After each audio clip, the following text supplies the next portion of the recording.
Welcome to this video on Magnetron for the Commodore 64. And first of all, we need to talk about the fact that there are 3 games called Magnetron on the Commodore 64. One is a puzzle game released by Loadstar in 1990. The next was of course the sequel to Quasitron from Graftgold, released on the Firebird label in 1988. But this game is actually by Broderbund, released in 1987 and cracked by the Wizard Association in 1988.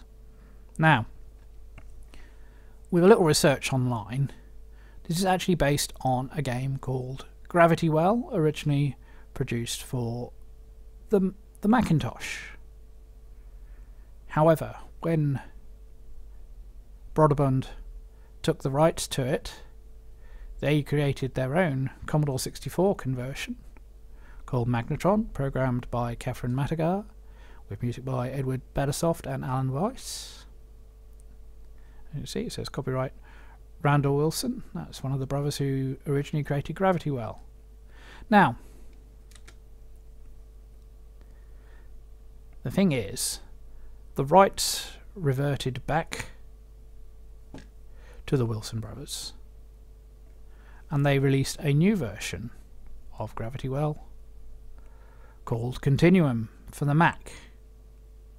There are some key differences between how Magnetron plays and how Gravity Well and Continuum play, but there are also some important similarities. So, game will now load after that interesting cockpit view, and please don't get the impression that the whole game is played from a 3D perspective, because that's just presentation. It's not how the final game looks.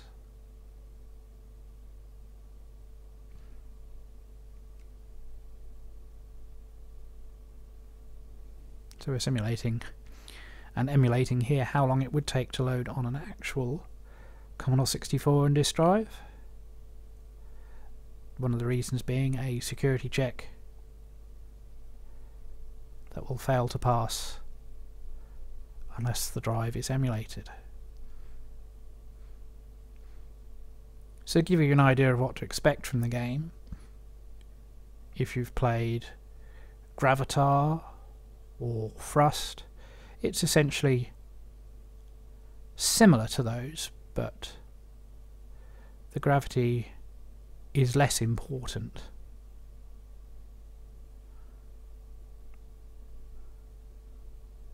There's quite a lot to load in. There's some nice presentation touches, but being a US disc release, it's less optimized, so it loads in chunks of data without using a proper fast loader.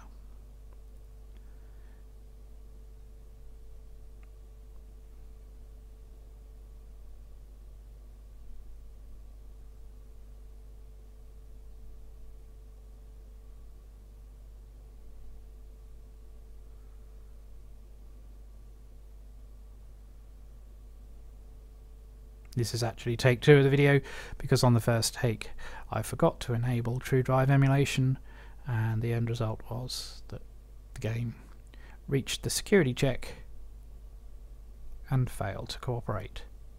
Basically, it needs to check a sector of the disk to find what it calls the galaxy files. Each level of the game is considered to be a separate galaxy. So here we are on the title screen. Fun little animation of the stars flying by. Credits to Randy and Brian Wilson, who developed Gravity Well. Emergency transmission. Situation critical. So this gives you a little bit of the backstory. 50 heavily armed war bases surround planet Earth. Global defences are useless against their magnetic force weaponry. So yes, you've guessed it. You're the lone pilot. It's your job to defeat the 50 bases. There we go. Our last hope. Request you launch immediately. So we'll press fire. And we launch.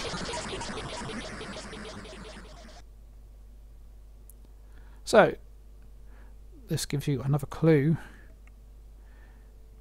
to why this is similar to Gravity Well and Continuum, in that the game includes a galaxy editor allowing you to design your own levels.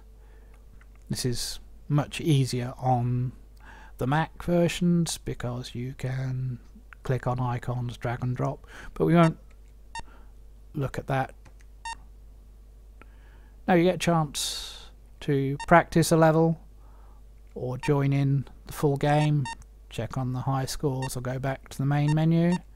We'll jump straight back into combat, and as you can see, you can have multiple pilots. Kronos is the name of the pilot.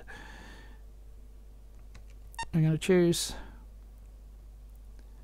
and into combat we go. So another load as it loads in the level pattern, which are all stored as separate files on the disk.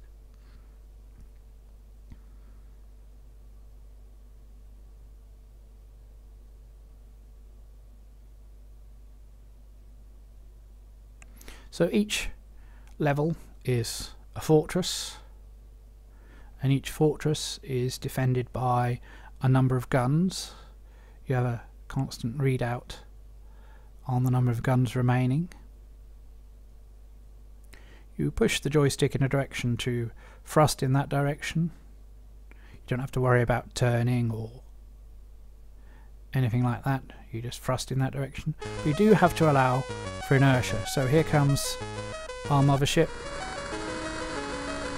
launching our gun ship, and here you can see one of the guns, and we've shot him. Now, as you can see here, I can bounce my bullets off the wall. If you hold fire, you activate the shields.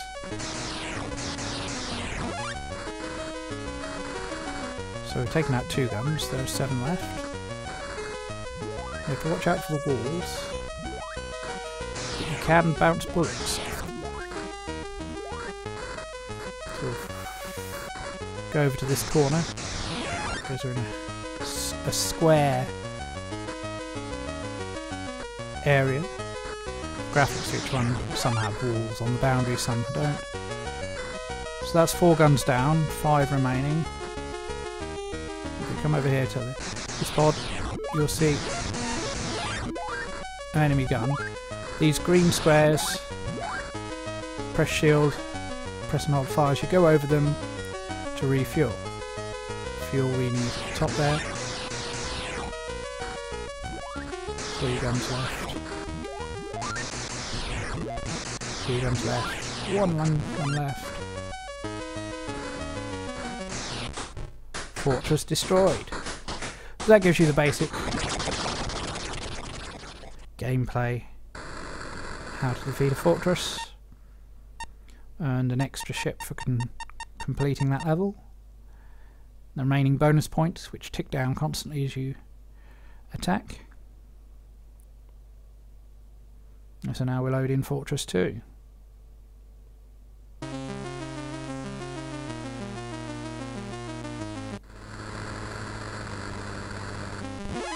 And we're launching, as you see, it's a completely different layout. There's a bullet, so we know there's a gun over here somewhere. Different type of gun this time. So let's destroy that.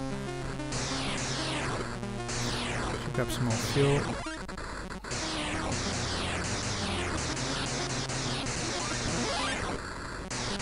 There's more guns on this level. To beat.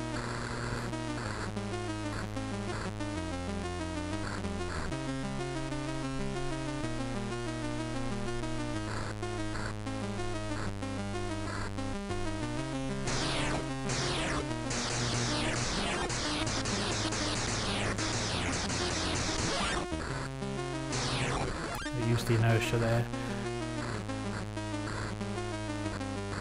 Approach the gun and get my angle right.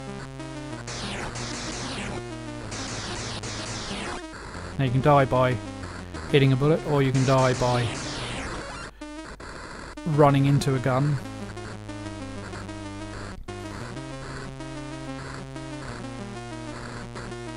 We'll follow this structure because there's bound to be more guns around it. And one. So the remainder in the middle here. Took a hit there. So we're down to the last gun, and that's Fortress 2 destroyed. So all in all, it's a very simple idea. There's 50 levels to play through. I personally don't find it a particularly addictive game that makes me want to keep playing. But for Macintosh users, I can certainly recommend Graftgold and Continuum. They're good fun games with a nice graphic style. Obviously, being Mac based, graphics there are all black and white. Here we're making some use of the Commodore 64's grey scheme. Actually, here we have a different type of gun, and I just managed to hit the explosion, hit the wall.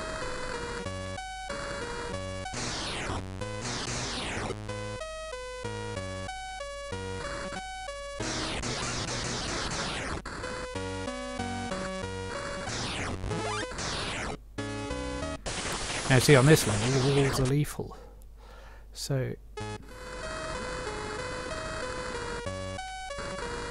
changes yet again.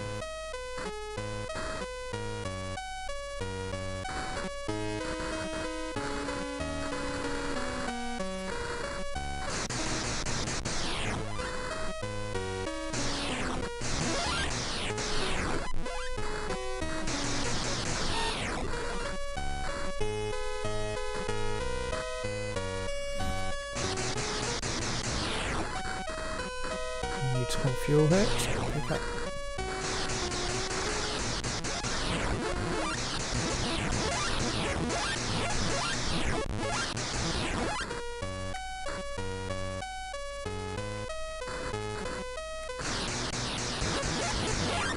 There's one gun left, so we need to find it.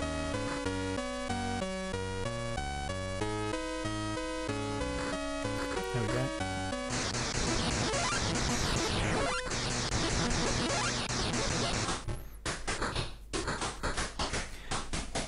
So, I hope you've enjoyed this look at Magnetron on the Commodore 64. Join in the discussion over at Retro Games Forever on Facebook, and keep watching my channel for Commodore 64 gameplay videos.